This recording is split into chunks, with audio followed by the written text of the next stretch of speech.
دەستەیە تەندروستیە کانتۆنا Firatê ji bo pêkayîna pêdiviyên şêniyan tevî derfetên kêm gelek nexweşxane û navendên tenduristiyê vekir. Di sala 2019 de piştî rizgarkirina bajarê Sirîn navenda tenduristiyê deriyê xwe ji xelkên bajêr re vekir. Di navenda tenduristiyê ya Sirînê de ku 24 saetan kar dikin beşên weke jin, zarok, hundirîn, laşimaniya, dermanxane, lênêrîna psikolojî û gelek beşên din hene. Navend rojane zêdetirî 200 nexweşan ji gundewarên Sirînê pêşwazî dike. Rêveberê navenda tenduristiyê ya bajarê Sirînê Kanîwar İsmaîl ji Rojava TVê re behsa karên navenda tenduristiyê û beşên tê de dike. مرکزی می سرینه 24 ساعتان قپی خو وکری جملت را دوام صباحی و مسایی و لیلی سه بشون دوام دکن و قسمی صافه اوج 24 ساعتان وکریه و جغرافی خود ناحی سرینه گشتیه ناحی سرینه سه بلده خانه جرمال قادری دست بده که حتی بلک و دیگه بوغازه بوگی گریدای جغرافی و مستوصفینه قسم می ولادات الویر که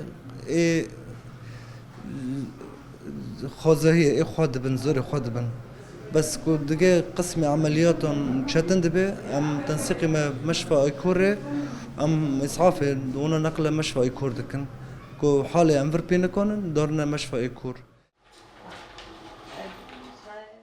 هەروەها ئەندامێ بەشە لێنێرینên psikolojî Ramadan Derwîş jî got arman ji vekirina navendên tenduristiyê pêşkêşkirina alîkariyên tenduristî ji bo gele.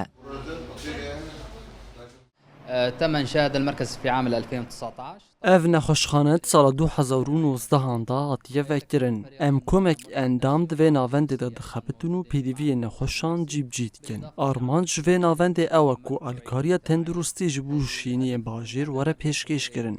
Di vê navendê de 39 kadroyên tenduristiyê hene û rojane zêdetirî 200 xwe ji bajêr û gundewarên wê pêşwazî dikin. Em li gorî pêdiviyên hey alîkariya xelkên xwe dikin û hewl didin hemû pêdiviyên wan pêk bînin. Bi taybet weke beşa lênêrîna psîkolojî sala 2019 ve melser gelek rewşên lênêrînên psîkolojî xebat kiriye. اشتغلنا من عام 2019 لحد اليوم كثير من الحالات. Desteya tenduristiyê li gelek bajarên girêdayî kantona Firatê weke Miştenûr, Qinê, Şêran, Tilxezal, Xanik, Pêndar, Girik, Qediriyê, Çelebî û Qeremox navendên tenduristiyê vekiriye. Arman ji van navendan pêşkêşkirina alîkariyên tenduristî ji bo xelkên kantonê ye.